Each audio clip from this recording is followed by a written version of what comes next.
print your name and your email legibly so that Harry can read it. That would be appreciated. There's also some baskets here or containers for contributions if you so wish. We do have some incidental expenses that we incur during the year. So our purpose is to gather together in a setting where challenging and complex current cultural and religious faith issues are shared and discussed. We're not here to judge, but rather to create a safe space for significant conversation. Please be respectful of others and the views that they express. Steve will talk for approximately 45 minutes, I'm told. Yeah, that's a big approximate. And the remainder of our time will be used for questions and comments. Although we want to encourage your discussion, please don't dominate the conversation to a point where others are unable to share their thoughts. We're a small group tonight, but I don't know how your hearing is, so raise your hand. I'll bring the microphone over and you can ask your question or make your comment. And if we can hold to that format, I think we'll leave tonight enriched. We would like to thank the Doubletree Hotel for their generosity in offering this venue. It's a great gift for which we are very grateful. So without further ado, I think I will introduce the Reverend Dr. Harry Serio, who will introduce our speaker for the evening. I'm sure you don't know who he is.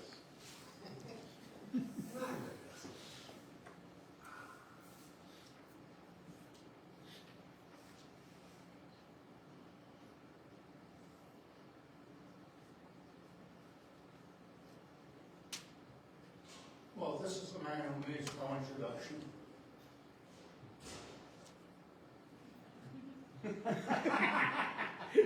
He actually introduced himself a little while ago. There's so much we could say about Steve that it would probably take 45 minutes to do that. So I'm just going to make it very brief. And if I'm missing anything, I'm sure we'll be able to fill in. Steve is part of our team with Bob and I that planned these Spirit on Tap productions. Like me, he has been interested in moving westward. He started out in New York, born in New York, ordained in New Jersey, then moved to Pennsylvania, after serving a church in New Jersey, and was chaplain at Walworth College. He holds 2 doctorates, along with his other degrees, and he's had a very extraordinary pastorate at Calvary Reformed UCC here in Reading. And interesting, his Doctor of Ministry degree was on teaching the ethics of Jesus in a cross-cultural society, and I'm sure that's going to play a large part of his presentation tonight. Calvary Church is the first open and affirming congregation here in this area, at least 40 miles, and so he can speak with a great deal of authority on this. And I apologize, I'm a little having some medical issues myself. So, I'll just turn it over to Steve. Thanks. All right, thanks. I like that. I got the mic here. Thanks for being here. So yeah, Berks County has changed a lot over the years. I've lived here now about 30 years, which means, I tell people it means that I'm still new. That's just how it works. Most communities are like that, but the whole Pennsylvania Dutch vibe, which has changed quite a bit over the years, it's sometimes hard to break into, you know? It's sometimes hard to bring change. And there was a guy who used to go to Community UCC, Exeter, who worked for a ag company for many years. They did national work. And he said the last place their company would bring new products was Berks, Lancaster, Lebanon, and Schuylkill County. In the entire country, the last place they would take anything new. Because they said they knew this was the place where new things went to die. So it had to be someplace else for 10 years before people here would accept it. I mean, think about the grocery stores. Food Line couldn't even stay open for more than 6 months. I mean, it's just, and what that says, some could look at it and go, oh, that's negative. But in some ways, it says that they love their people, right? I mean, they do. They love their home stores. They're very loyal. And so I love that. But it's not always a blessing when it comes to the church. Because it's hard to change that kind of culture and to bring things forward. And the church dies if it doesn't go forward. So first the question is, open and affirming.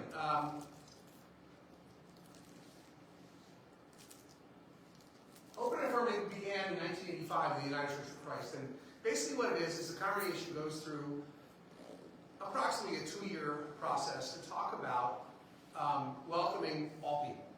LGBTQ folks, rich, poor, married, single, divorced, never married. Anybody, all different races, cultures. You kind of have a conversation for a while that says, this is who we are. So that started in 1985. I heard about it when I became UCC, when I came to Calvary in 99. By 93, see, one of the things I love about the United Church of Christ is that we are always first. We're always pushing things, right? Pushing the envelope. And so we called for the end of the prohibition of military service to gay and lesbian people. In 97, there were only 15 congregations in the denomination. It's not a big denomination, but there were probably 5,000 churches at the time. By 2005, our synod, which doesn't tell us what to do, we are not a top-down church. We don't have bishops. We are congregationally based. But they put resolutions out there to try to help the churches do things differently. And put this resolution to affirm the participation of transgender people in the life of the church. By 2012, there were over 1,000 ONA congregations, and the denomination advocated for equal rights in marriage. And a year later, we became ONA. Now there are over 1,800 of the 4,600 congregations that are open and affirming. Now, most of them live by that. Some do not. Some do it as a tool of evangelism because they think it's the right thing to do to get people through the door. And eventually, if you do it that way, you fail. So our story, this is us at Pride. We put a table out, try to share stuff, get a lot of things for kids to do. I'll tell you my story first. I wasn't raised with the idea that LGBTQ people were okay. If you're over a certain age, you were raised in a culture that said it was weird. Now, I wasn't raised to hate or fear, but I was raised to think it was weird. Now, here's the strange thing about it. I grew up just outside New York City. My parents were New York bohemians. They were actors and singers. They had gay friends. We had a family friend we called Uncle, who would come and visit, and they never talked about him being gay, which is what happened in the 60s and 70s. You could have the closest friendships, but you didn't talk about it. My sister, when she was 12, a year younger than me, asked my parents if Uncle Milt was gay, and they said, go ask him. Well, what 12-year-old kid's going to go ask somebody, right? So it just wasn't something you talked about. But I have learned over time that this bias is cultural, not biblical. There's all kinds of, we could spend a seminary class going through what all of the scripture means about it. But ultimately, what we have to say is that the Apostle Paul, who is really the one who put this into motion, he took Leviticus, which only prohibited men sleeping with men, having sex with men, not women. Women were not included. And then he included women. And the reasoning behind it, if you read Romans 1, the reasoning behind it was that they worshiped idols. And therefore, God allowed them to exchange what he called natural for unnatural sexual behavior. That's the actual reasoning. Well, that's idiotic. Simply idiotic. So, I was ordained in the United Methodist Church in 1985 when the O&A movement was starting. Served congregations in a couple different states. It took coming to Eastern Pennsylvania to make me finally leave. I was campus minister for a while. I was a chaplain at Albright College until 1999 when I left the United Methodist Church and came to Calvary as the pastor. And then I learned about the O&A process, and I brought it up to my church board, and they really felt they weren't ready. Now again, in the United Church of Christ, I'm not the boss. I'm not in charge. I'm a member of the church. I'm set aside as an ordained pastor. I don't tell them what to do. I don't force things on them. I will nag them for years, but I will not force it on them. And they finally just give in. In 2010, our evangelism committee talked about how in our area, the LGBT community was being ignored. And that we needed to be a place of safety, a place of acceptance. And so we began the process the next year, and for 2 years, we went through incredible conversations. We watched movies, we had speakers, we did all kinds of things, and we developed this statement. Because Scripture makes it clear that God's love, acceptance, and salvation are available to every person, Calvary United Church of Christ is open to everyone.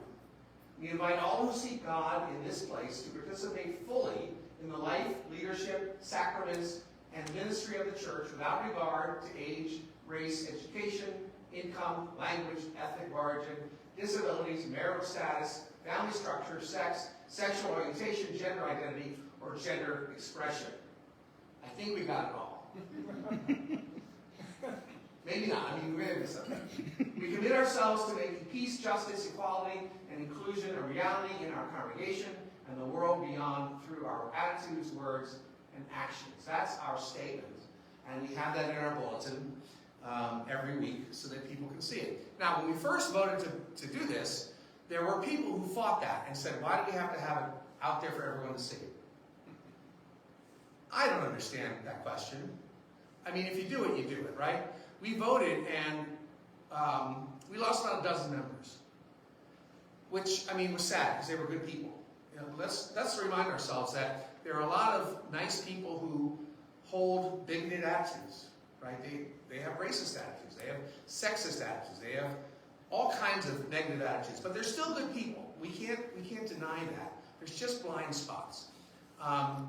The next year, when same-sex marriage was basically made legal by the Supreme Court, saying they weren't going to, make a judgment on it. That fall, I did 2 weddings, and 4 more people left the church. And I called them and I said, I don't get it. Well, marriage is between a man and a woman. I said, no, if you read our statement, it says that everybody can do everything, as long as it's legal. They stayed away anyway. That was April 14th, 2013. So we were the first church to do it. When I told, we don't have bishops, we have administrative leadership, conference ministers. And when I told our former conference minister, who has since died, that we were doing this, he laughed because he thought I was telling a joke. He said, there will never be an O&A church in Berks County. We did it, and then I think 5 more followed. So, that's a good thing. 81% voted yes, which we thought was pretty good. I would like more, but it's not bad. Why do we do this? We take the Bible seriously, but not literally.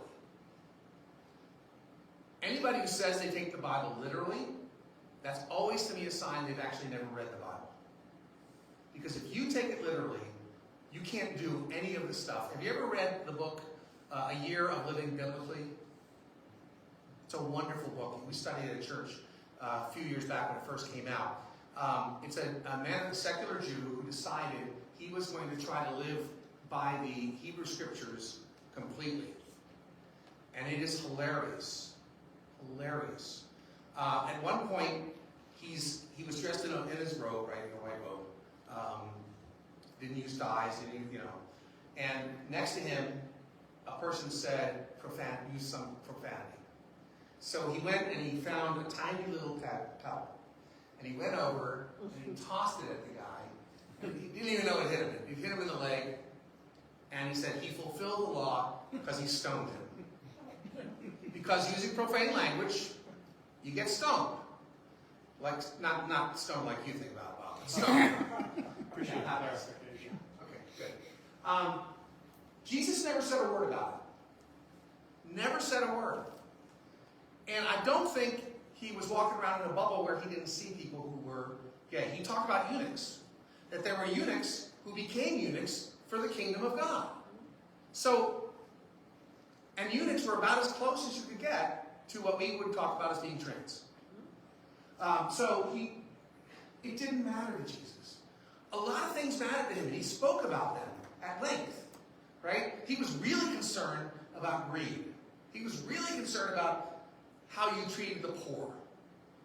Concerned about how you treated women. But he never said a word about gay, lesbian, trans, bi. So, if it didn't matter to Jesus, then it probably shouldn't matter to us. When I got to the church, I got some pushback. In my interview, a woman on the committee asked me this question: if you knew that there was a homosexual, because that's how they say it, teaching our children, what would you do to protect them from this danger? And I said, well, or was there someone at the door? I said, well, since something like 96% of the people who sexually abuse children see themselves as straight men, I'd be far more concerned about the straight men than I would about gay people. She left the church 2 weeks after I started. It happens.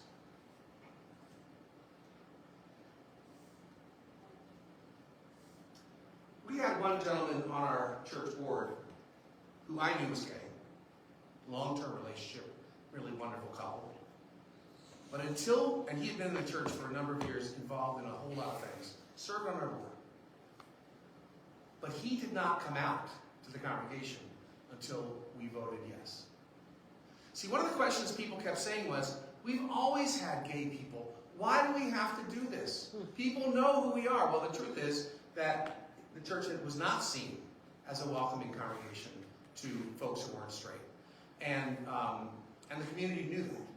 And everywhere I went, and I talked to a lot of people, just getting my own information, they said, you can say it all you want, but until you actually say it publicly, you put a ring on it, we don't believe you. So a lot of churches will say they're open and affirming, and they may very well be.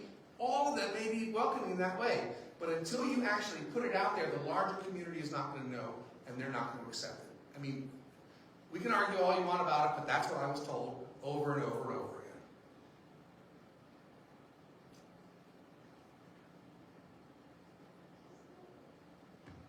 We also, people, and the economic reality of this sort of change is real. We had 2 very hard years, financially, very hard. Because people will take their marbles and go. That's just how it works. People use that money to twist you and make you do what they want. And we weren't willing to do that. And most of the people were happy being part of the congregation that was publicly open. One of the biggest complaints we got was people said they were embarrassed because their friends would chide them. That they went to a church that was like that. So one of the best stories, I've told this to people I know a couple times, but I was standing out my collar out front talking to somebody from the neighborhood. We were just having a conversation. There had just been a big article in the paper about us becoming open and affirming. And, or maybe it was when there was a big, I did a blessing of a same-sex union before it was legal, and it was in the paper, and, so this giant man on a Harley, piercings, tattoos, rides up stops and he says, "Are you the pastor of this homo-loving church?" And I said, "Yes, I am." And he said, "You know, you're going to hell." And I said, "It is quite possible." And I said, "But have you read Leviticus?" He said, "Yeah." I said, "So, tattoos, piercings, you know that they're forbidden in Leviticus." He said, "Well, that's not really the same thing." I said, "Well, actually it is, according to Leviticus." And I said, "So, we're going to be roommates." And then he took off, angry, cursing, which is another thing you're not supposed to do. All right.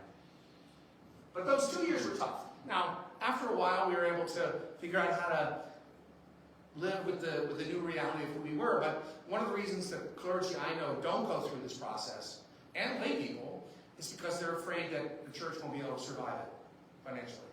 And that's a real thing, right? I mean, that's a real thing. Over time, we've seen people come, including lots of straight folks, who just don't want to be in churches where they hate gay people. Just had a conversation with a woman who goes to a large church in the community the other day, who said that her church took a very strong stand against immigration and made some pretty horrible comments about LGBT folks. And she said one of her kids is questioning. And that was it. They're done. But this is sort of the go-to message, right? I mean, these are the folks who voted in droves and are steering our country in what I think are destructive ways. And because ultimately we believe all people are created in the image of God, and your sexuality comes from God, therefore, as long as you're not hurting someone or doing something against someone's will, it's blessed. I mean, it's who you are. All right, so that's another one of those. Lots of rainbow pictures.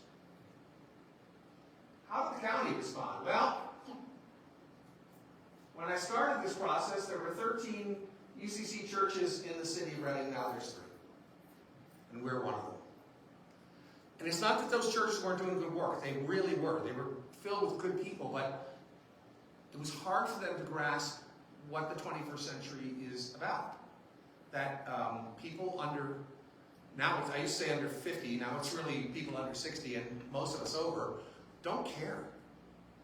We don't care. As long as relationships have integrity, we don't care. You know, it has to just be about equality. So we were able to get through that. I say 30 miles in every direction. It may be more. But others followed. I've said that before. Lots of hate mail, phone calls from good Christians. And I'd say thank you, and then we would just, go on with our day. One gentleman gave me a call and wanted to talk to me, and I said, fine. I don't know who he is, I don't know where he's coming from.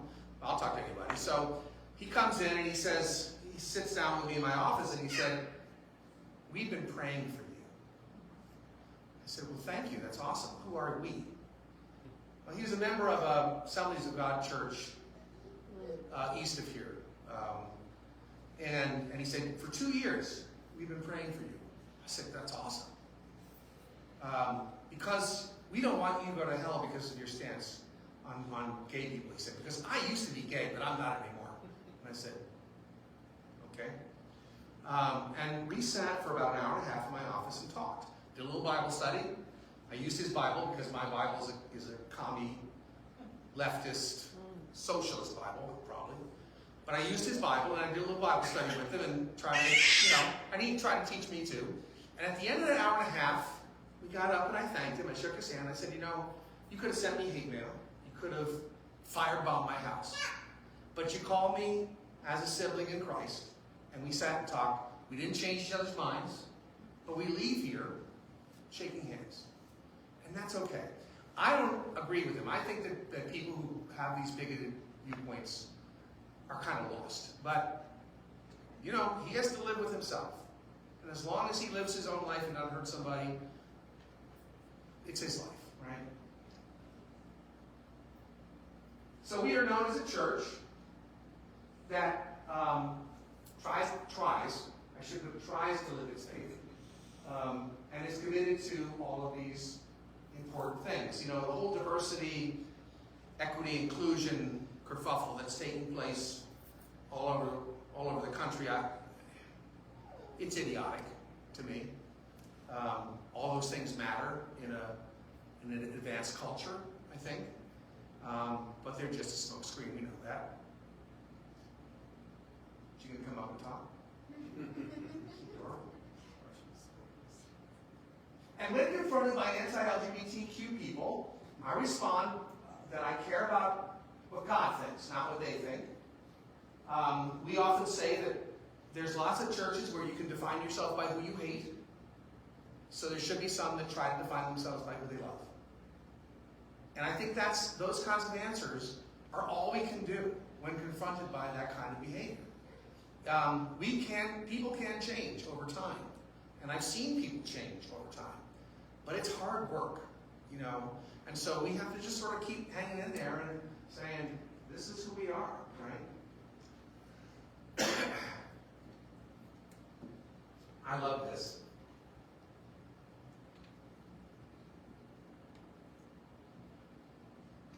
I felt this 2 years ago at Pride when I got trained. I had a group that trains folks to deal with protesters at different events like this. And I remember going to it, and the police were amazing.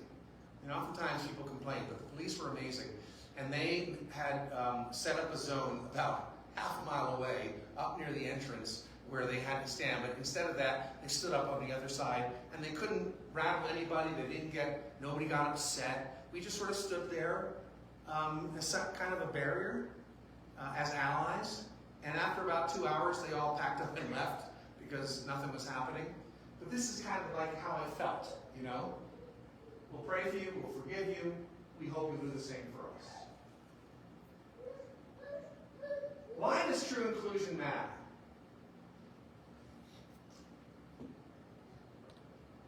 The Don't Say Gay laws are interesting. Because there's really no reason to not let a kid talk about their two moms or two dads. There's no reason. It's purely out of spite, and it's purely out of fear. When I lived in Cincinnati over 30 years ago, I was an adjunct at the medical school, and one of the things that I did as an adjunct was we would sit in on lectures that were sensitizing the medical students to diversity. And so they would bring people in who were in the LGBT community, or people who had been hurt as minorities by medical people, or whatever. And we would sort of facilitate conversation. And I still remember this so clearly when somebody said, one of the students asked, well, who taught you to be gay? And the woman said, you know that every gay person was generally probably born to straight people. Simple as that. My parents were as straight as you could be. They didn't teach me anything. I just knew. And that was really, it was beautiful the way she said this, because it wasn't defensive, it wasn't confrontational, it just said it's who I've always been. So, it's been partly revoked. You can talk about these things outside of instruction time. So I guess over lunch all the little kids can get together and talk about who's gay. I mean, I don't know. Isn't it silly when you think about it? Hate crimes in schools have quadrupled in states with laws targeting this community. In states that have not done this, hate crimes against the LGBTQ youth have almost doubled. So it's increasing everywhere. It's less harmful in places that don't, but still it's harmful, and it's terrible, right? 20% of all hate crimes are motivated by this bias. Now, this is this is from 2019. Legal status for same-sex sexual activity around the world. And what you might be able to see here is, oh, this doesn't work on this, darn it. The darker colors, the red colors, you can see, the very dark colors carries a death sentence. They are mostly in Africa and the Middle East, right? Although there's some in Indonesia. So anything that is not blue or purple, it's considered illegal to some level and punishable to some level. That's most of the world. That's why we need to look at this and live it.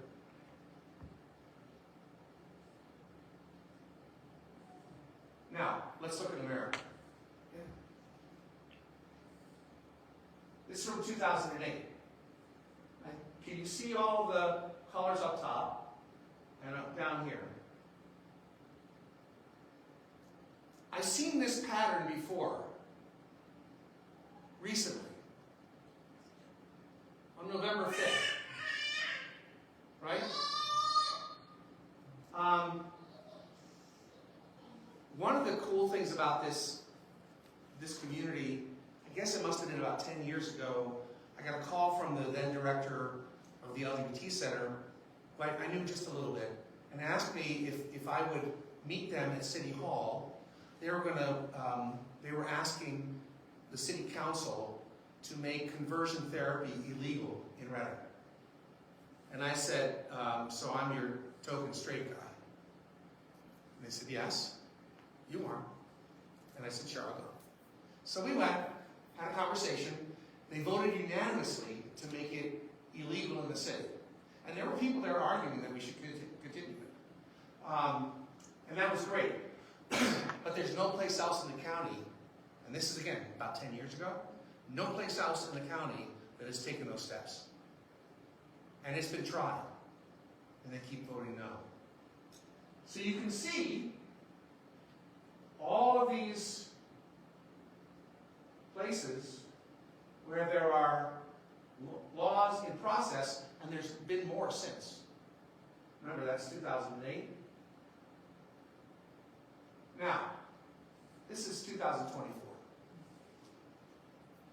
478 anti-LGBTQ bills for the United States in this past year alone. Well, this was as of June. This was the last time I did this program. It was June. That's all those places. Some of these places really surprise me.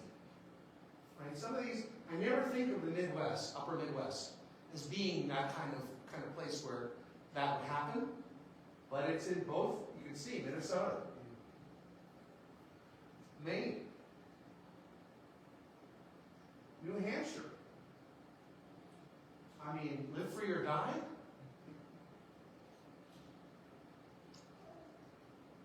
So you can see, it's not just, we're not just having conversations.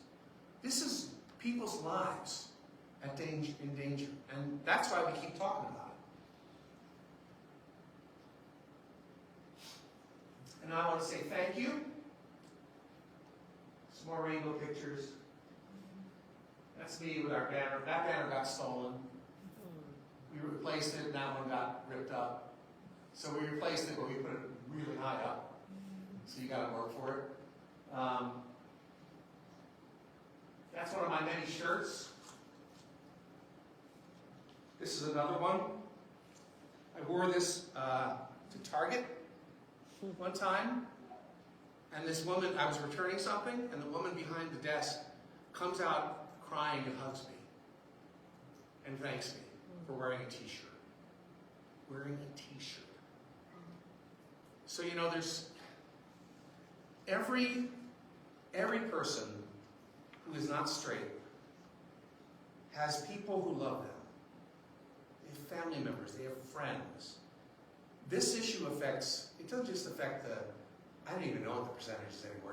It seems to have gone up as it's been allowed to be out in public. It's increased quite a bit. I mean, I'm guessing 30% of the population. Of course, according to television, it's like 80%.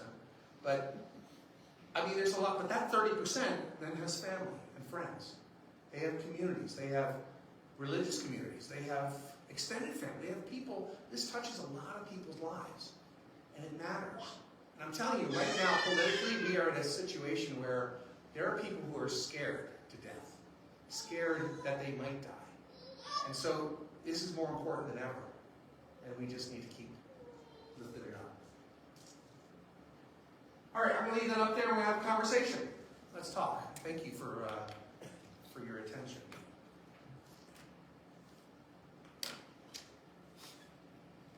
Anybody have comments or questions or thoughts? I'm just, Got a microphone. We can probably hear you, but it's okay anyway, because we got this, it's recording. Might as well use it. Yeah. thank you. Yeah. Hi, everyone, I'm Amy.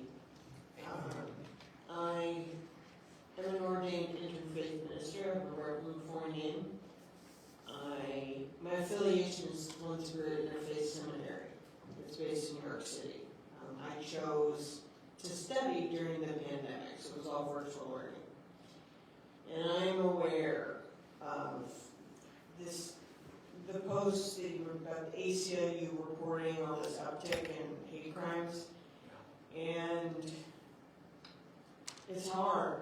It's hard for people in the LGBTQ community. And Steve, I wonder, what do you think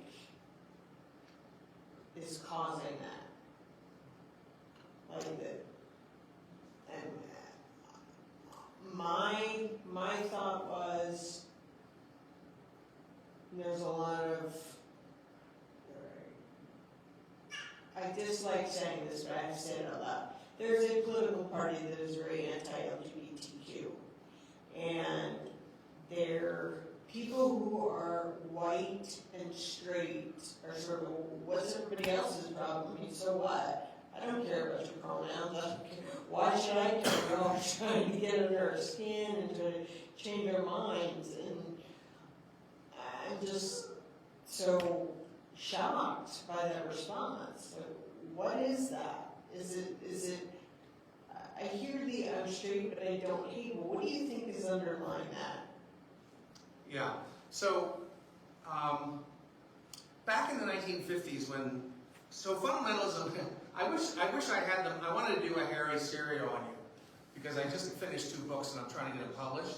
If I had copies here, I'd try to sell them because he's awesome at that. But I don't have them, so someday they'll come out and maybe you'll buy them.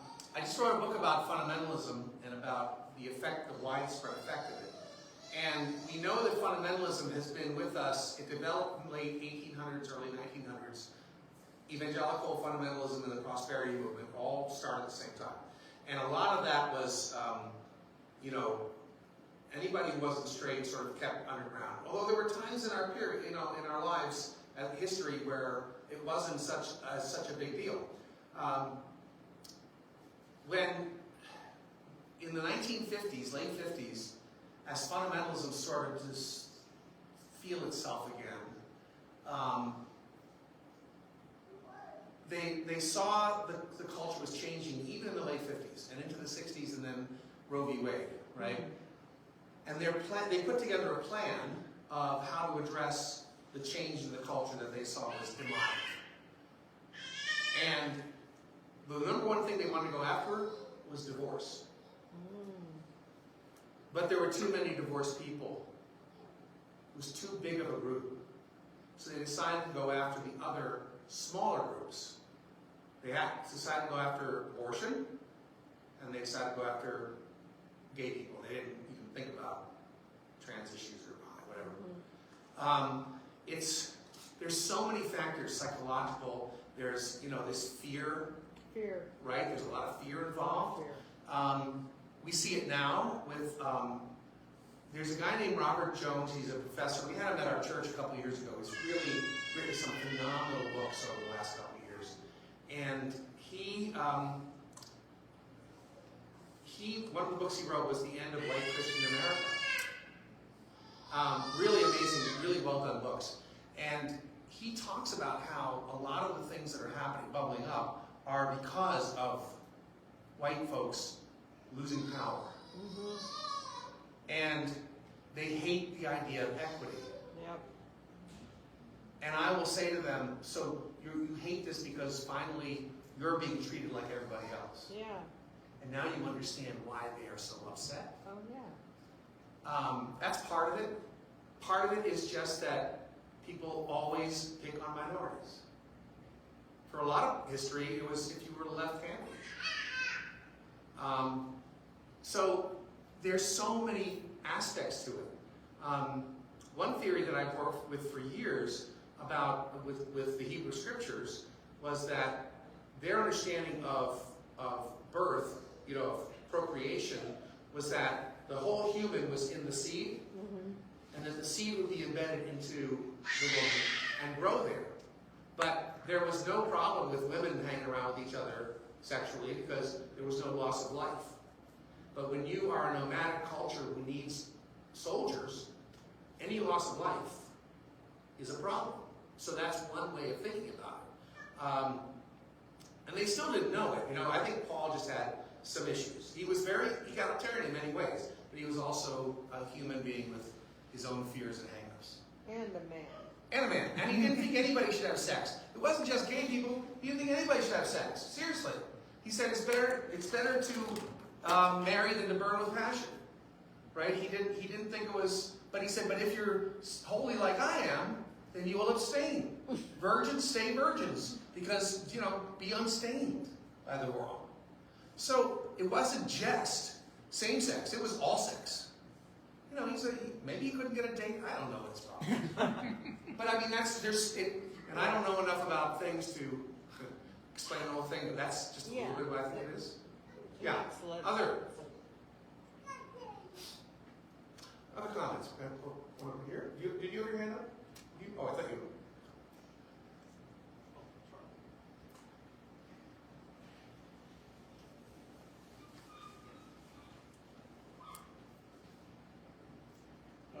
First of all, I just wanted to thank you for doing this, and thank you for doing all of that.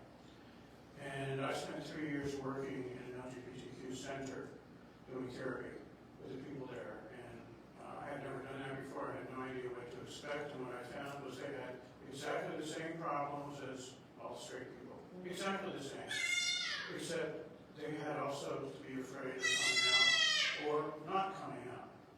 So they had that big thing hanging over them. But I met the most fantastic people doing that. Yeah. And I just walked away with the conclusion that everybody's capable of everything, and some people have forgotten that. Yeah. And there's this whole thing, this whole bias and mythology around what it means, like the gay lifestyle. I don't know who came up with that. Now, I get it because, I was an adult during AIDS, and there was a lot of funky stuff happening, right? And there was a lot of lifestyle choices a lot of people were making that just shouldn't have been. But we were sitting in a circle at one of our meetings during the O&A process, and one of our members who left, angry conservative dude, he said, well, what are we going to do to protect people from the gay lifestyle? And so this gay couple in the church, they moved to South Carolina since, God, guy said, you want to know what the gay lifestyle is? He said, I get up, I have coffee, I go to work, I come home, I make dinner, we watch TV, I go to bed, and then I do it again the next day. And I said, wow, I think I'm gay. I mean, it's no different from anybody else, right? It's no different. So it's this fantasy that they have to make stuff up, because the reality of it is, people are people. Right. Right? There's no white man lifestyle. Not that I know of. Maybe I'm missing out. I don't know. Thank you. That's a good comment. Other comments or questions? I want to hear. You just want you need to walk. I do. Keep walking. Hi, yeah, thank you for this. I'm kind of wondering, so a common, not even a response, but a common sentiment I hear from a lot of Christians is, oh, I would welcome kind of that false sense of, oh, and I. So like, oh, I would welcome gay people. I don't love the sin, but I would love them. I would love, we would be welcoming. And that has never really made sense to me, because I don't know, I honestly have yet to meet somebody who has like a gay or trans friend or family member that will stand there and say, oh yeah, I believe that they love me and I love them, you know. Especially, you know, just all of the gay and trans people I know, I mean, as soon as if someone were to say, I believe that that part of you is sinful, right then and there. That's just not, you know. But one of the things that I especially struggle with is in those conversations, I don't even want to say convincing someone of that, but providing them evidence without like kind of essentially asking gay or trans people that I know to martyr themselves in the process. Meaning, a lot of churches could potentially change, and sometimes do in one-to-one relationships when they know someone who's gay, when they know someone who's trans, when they actually get to know someone. But inviting gay or trans people into an unsafe church is just abhorrent to think about doing.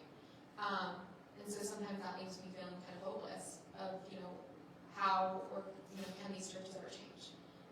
Without, you know, asking, again, the queer community to essentially, you know, enter an area that isn't safe. So I'm just kind of wondering, like, how have you dealt with that, or is there any kind of hope that you see in handling those conversations better? Yeah, so when I got to my congregation and we started talking about this, I did Bible studies, I did occasionally, that wasn't the only thing, we talked about lots of things, but they said, what does the Bible say about this? And we would do a series of things. And they would talk about it, and I would say, well, here, let me show you what it says in Scripture. And we would just have conversations. And I think every person on the evangelism committee and I were all straight. So we didn't have to have somebody put themselves out there to be the token gay person, right? We just said, we don't think, now let me tell you my evolution. Again, I said, I grew up in it, we thought it was weird. Didn't hate, didn't want to hurt, just thought it was weird. And I was that way too, and I used to make jokes about gay people a lot. In fact, I still make jokes about gay people a lot. And they laugh at me and say, shut up. And then I do, right? So I just joke about everything and everybody, including myself. I went to seminary, and I'm taking a preaching class with my professor. At the end of the semester, in December, my first semester, he invites us to his home for dinner, and we meet his partner. And they're gay. And in my head, I went, huh. I finally understood, right? And I realized, oh, this is dumb. And then I would say, well, you know, everybody has their flaws. Everybody has their sins. Everybody has their places where maybe God doesn't like it. I did that for a couple of years. And then after a couple of years, I went, no, that's not right either, right? Because why would a person, I actually went to my first church, I was still in seminary, so it's only about 2 years later, and I got to know a pastor in the community, also United Methodist, who was gay, who's still with a guy he's been with now 50 years, right? Incredible relationship. He and I got to be friends, and he turns out that he was being persecuted by the other Methodists in the county. They were trying to get him removed, because the Methodist church, you couldn't be a self-avowed practicing homosexual. That was the language in the book of discipline. That's the language that just slid over in the last 2 years. And I said, I will never, and I got to know them. And that was the next step of my evolution, where I said, okay, so it isn't like it's a flaw. It isn't like it's some kind of weird thing. It's kind of like me being left-handed. It's the same thing. Or having green eyes. Or it's just who they are. And so over time, I got a little bit more understanding. So it takes people time sometimes to move from one place to another, and we have to give them that time. But we, as a straight person, I have to be the one who stands up there and says, no, that's wrong. I don't speak for people, but I stand with them. And I stand behind them or in front of them. Depends where they need me to be, right? And so members in the congregation who would argue with me about this, I would say, okay, so then show me where it says this in the Bible. And they would show me. And I'd say, okay. I said, you know, you broke your foot. which means, according to Leviticus, you are not welcome in the gathering in the temple because you come with a broken foot. And then I went to another person who was angry about this, and I said, let me see your shirt, your sweater. I said, you're wearing mixed blend. That's an abomination to the Lord, according to Leviticus. And I went to each person who argued with me, and I took something that they were living, and I said, is this right or wrong that you're wearing something that's wool and cotton combined? Why would it be wrong? Well, they thought it was wrong. It's in the Bible, in the same book as this condemnation of two men lying together. Right? So that's what you have to do. But the problem we have is, what I found is, I'm the most dangerous thing on the planet to a fundamentalist. I'm a liberal who knows his Bible. And so when I have a conversation about the Bible, I have them sit with me and we have a biblical conversation.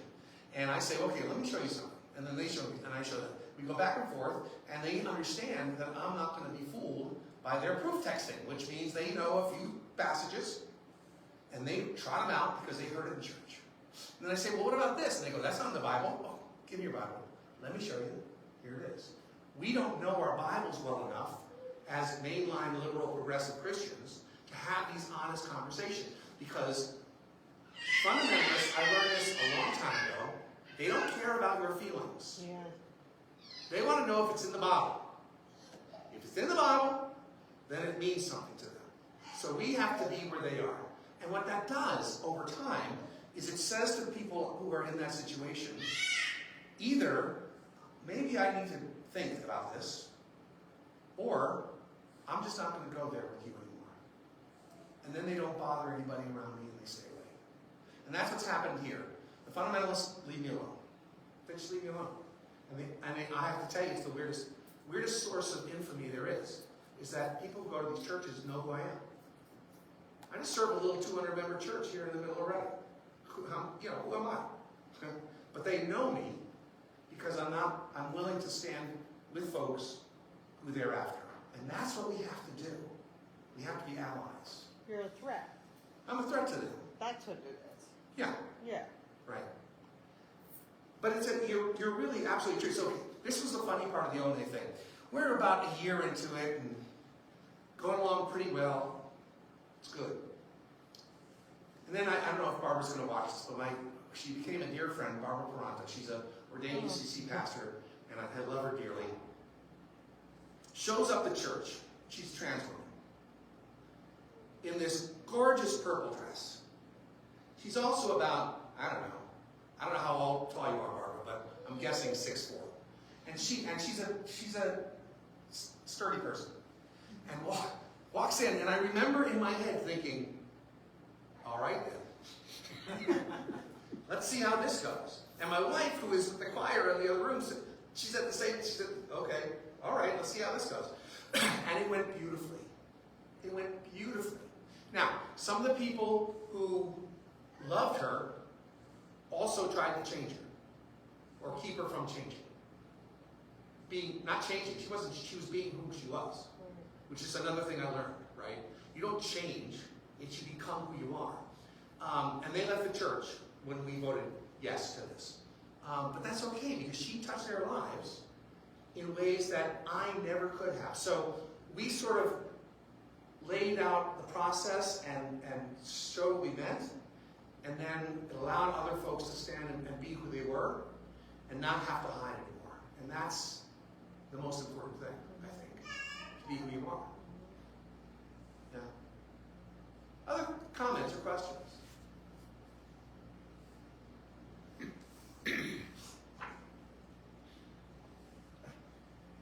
I guess I can't sit here and not say anything. I'm a member of Steve's church, and I guess the reason I became a member is important because some of the questions are revolve around why it's important to be open and affirming. And I guess my story will support the reason why. I can tell you that going back to a couple churches ago, my wife and I went to a UCC church in Berks County, and then left the church to go to another church because it was open and affirming. went to this church, and then about a year into it, accidentally kind of outed ourselves, and they found out that my wife was transgender and that I was gay, and that we were, yes, still a married couple, even though our marriage was longer than most of the people in that church, because we were not divorced. When we were together 20 plus years, or this year is 27 years. And they started, when they found that out, all of a sudden people would look at us differently. Not everybody, but enough. And it was I remember specifically one person who happened to be divorced and single and against the pastor who was gay, publicly, never used that as an excuse, but knew him from his youth and was a bully, and causing lots of problems, et cetera, et cetera. And I said to myself then that I couldn't be part of a group of hypocrites. You know, you say you're open and affirming and you're welcoming, but then you don't practice what you preach. Because it's one thing to say, yes, we accept everybody, and whether you have that ONA designation or not, but whether or not you actually say it out loud and mean it. So we ended up going to Steve's church, and from day one, obviously, we had a discussion with Steve, even though I had known Steve casually from going to other church functions because I served in a wider church. But eventually, after a short time, came out that you were exactly who you were when I wasn't allowed to hide in an ONA church any longer. But then nobody has treated us any differently. Everybody has welcomed us, and that's the thing, is because, as I said, it's when anybody can say, oh yes, I'm okay with that. I'm okay with who you are, and I'm okay with your type of people, or whatever. But when you actually stand up and say, yes, I support you and who you want to be, and you have a right to be yourself and to live the life you choose, that's when it matters. And for a church to come out and say that means a lot to the people who are looking for a place where they know for a fact that they are safe and welcome there. Yeah. I had one gentleman that was very upset about it, and he was talking about marriage. Marriage is a big sticking point for a lot of folks in this process. And I said, well, when you're an attractive man, but when same-sex marriage becomes legal, we're not going to get gay married. I'm very happy with my wife. I'm perfectly fine being straight. And it seems like you are too. So what's the problem? How does this affect your life if people can get married who are the same sex? How does it change your relationship? How does it change anything in the world if people are allowed to marry who they love? And, again, it's because it's such a shock to the system. It's something that they were taught for years and years and years that was wrong. It's hard to embrace it. But here's what I've found over the years. I've always found that the people who have the hardest time with sort of these kinds of changes are generally guys between 50 and 65. Because they're used to being in charge. Right? They're used to telling people what to do. Or, if they're not in charge, they want to tell people what to do. And no matter how old you are, I was 24 when I started my first church. I'm 64 now. And it doesn't matter. They still get upset if they can't decide what's happening. So a lot of the times you have to realize that it's all about a person's life and their struggles and their own teaching and the way I was taught this, and how could they have lied to me about that? No, they didn't lie to you. It's just what they knew. But now we're seeing a different reality. We're seeing a truth that is better than the truth you were raised with. And I think businesses should do this too. I am so tired. It doesn't affect me at all. Yeah, I'm straight. But I'm so tired of, during Pride, all these companies trotting out their rainbow flags. It's like, we want to sell burgers, so yes, we like people who aren't straight. And then they fold it up, put it away for a year. I think companies should be like this all the time. I think that they should, wear a rainbow hat. Every Monday is Rainbow Hat Day. companies should do this too, because again, it affects people beyond the individuals. It affects so many people in this country, in this world, and we need to be a safe place. 2 days after the election, we had a gathering at the LGBT Center, their house in our building. And folks from Pride and from the center and a couple clergy and other folks gathered together with a number of people just to talk about how they thought this election would affect them. We don't know exactly what's going to happen. It may or may not be good. We don't know. We have to wait. But the pastor of the one church, they meet in our building as well, All Souls, great church. He and I both said to the folks gathered there that this building will always be a sanctuary for you. You will always be safe here. Nobody is going to come here and take you away. If you're afraid, call us, we'll let you in and you can just hang out. Sleep on the pew. We don't care. Because we support you as who you are. And that was an important message, I think, for some of the folks there to be able to hear. And I said, Christians are not all the same. Thank God. Yeah. And I love the fact that the city of Reading puts that flag out during Pride, because with them it's okay, because they got to put the Dominican flag out, and they got to put other flags, they can only have so much space on the flagpole, so they got to take turns, right? But they're very open to this. They've trained their police. A lot of communities have started to do this sort of thing. And I think we will continue to have to stand up with people and speak up. And now that the elections happen, and we know that there's some possible threats because of who's pulling the strings, right? The evangelical Christians and a large portion of white Catholics and a large portion of mainline white people also. I keep asking them, and not a single one's answered me, by the way. I keep saying, okay, if the worst case scenario happens, what are you going to do? How will you respond? If somebody comes in and starts taking gay kids out of the school, what are you going to do? If someone deports your naturalized neighbor, because they can do that. Legally, they can do that. I read the law. I don't just make stuff up. I actually read the stuff. They can do that. What are you going to do about that? Because if Melania Trump gets deported, they try to deport her, I will stand at her defense. Because she came here in a somewhat illegal way. But I will support her right to stay here. Right? We have to do that. We have to be the conscience. And it's not just the LGBTQ community that we support in our statement, right? People with, I grew up poor, so that was a problem. But I got all the privilege in the world. I'm a straight, white, middle-class, middle-aged Christian guy, right? So I could either deny that I have privilege, which is idiotic, or I could say, what do I do with my privilege?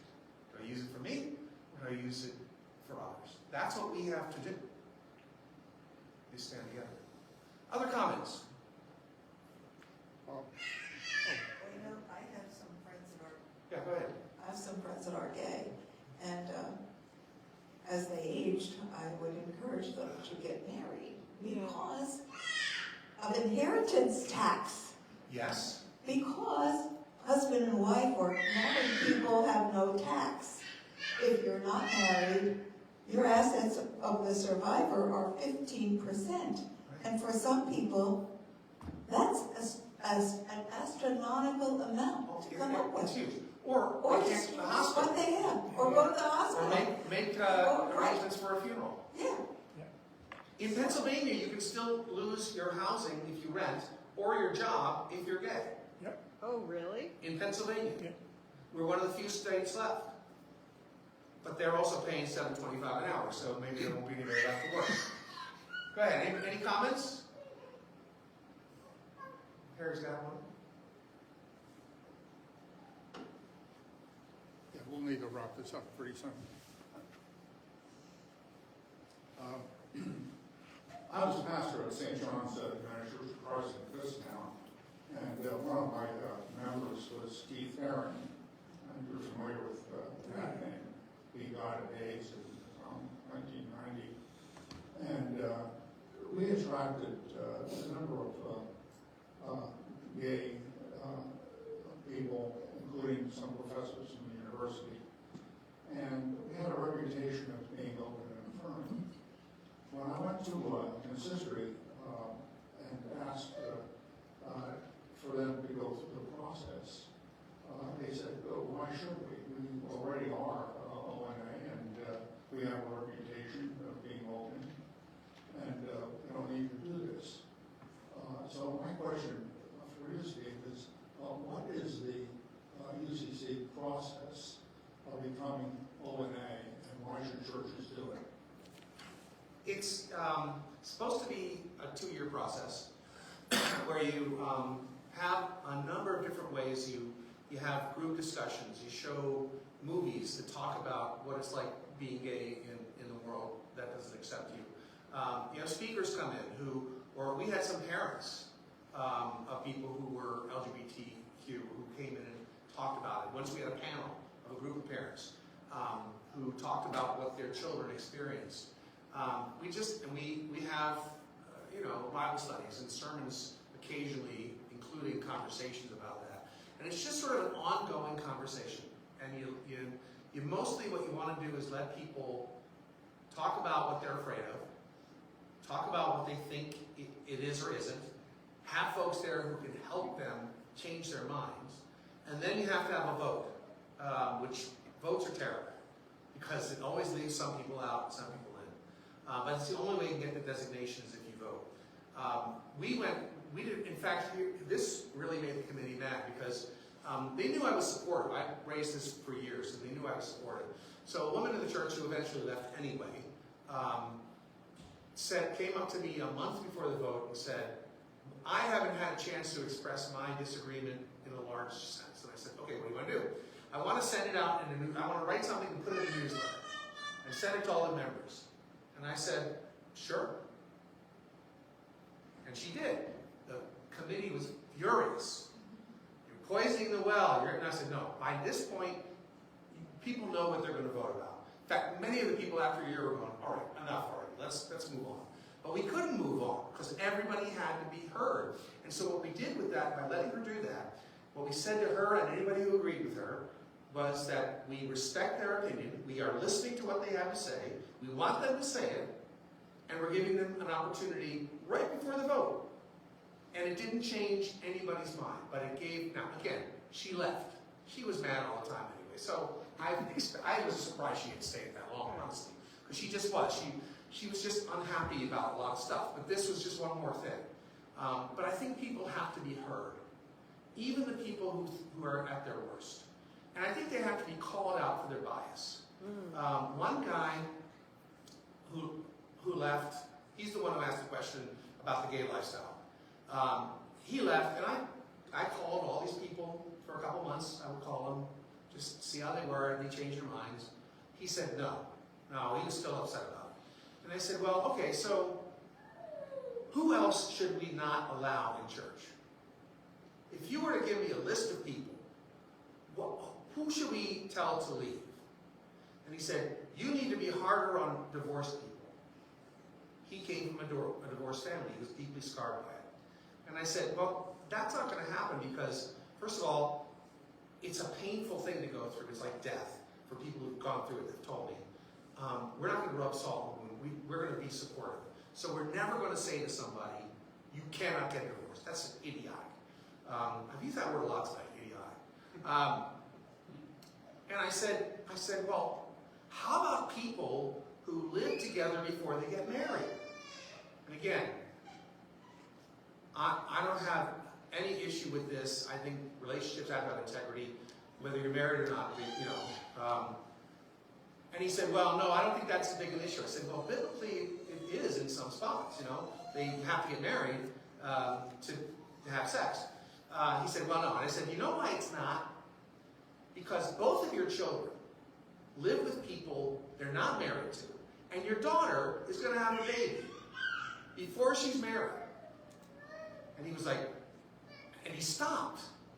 And I said, the reason I'm pointing this out is you need to admit that this is your bigotry. It's not biblical. It's your bias. Never heard from them again. But you know what? We can't be silent. Yeah.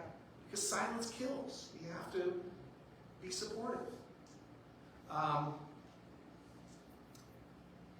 So, we've come a long way in this topic, right? The topic has changed a lot over the years. When I was serving in church in Cincinnati, we were down the street from an Episcopal church that had an MCC congregation in it, and that's a Metropolitan Community Church. Really the first church focused on gay and lesbian folks. Their pastor was a defrocked Methodist because he was gay. So he joined my church, and I would preach for him sometimes. And I remember going to the church for the first time, preach for him on vacation, and where I got a wedding ring, right? And these two guys come up to me, and they take my hand, and they said, "You're not gay." And I said, "No." He said, "Then why are you here?" And I said, "Why not? I mean, why shouldn't I be here?" He said, "Because we don't trust you." And I said, "Well, I can't make you trust me, but I don't think there's anything wrong with you, so that's why I'm here. And your pastor's a member of my church." And they went, "Oh." And that changed the conversation. So we have to have the courage to be able to say to people, being gay is just different flavor. Being trans is people who they are. Being bisexual is something I don't get. I don't, and my daughter is. So I don't. But it's who they are. I don't understand any of this. When Barb Peranto came, this person I spoke about earlier, came to our church, and we sat and talked, and she asked me what the church and I thought about this. And I said, "I don't even know why I'm straight. How am I supposed to know why you are who you are? All I know is you're a child of God. And God loves you. So you're welcome here." And I guess that was okay. Thank you. Thank you all for being here. David, thank you. That was a very informative and helpful presentation. And is this going to be available on YouTube? Yeah, I've been recording it, and I'll put it on our YouTube channel. Okay, so make sure you circulate this to those who aren't here. Just a word about our next meeting. We're not meeting in December, but we will be meeting in January here. And our program will be on atheism. And our speaker will be the president of the Pennsylvania Non-Believers, Joshua Kruger. And his topic will be how atheists, humanists, and secularists live without faith. I'm sure that's going to be an interesting discussion. If you're on our mailing list, you'll get a full presentation on this. And if you're not, please put your name and email address on the one of the forms here. If you're writing on the form, if you're getting notices, don't sign up. But if you want to get future notices, please sign up there. And also, we welcome your donations and appreciate your support for Spirit on Tap. Bob, see you in tomorrow. All right. Thanks for coming. Thanks for being here. Good night to you. Yes, thank you.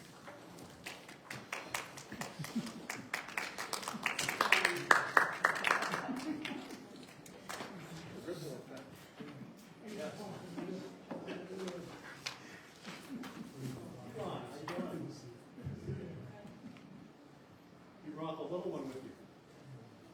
She's crawling all over the place.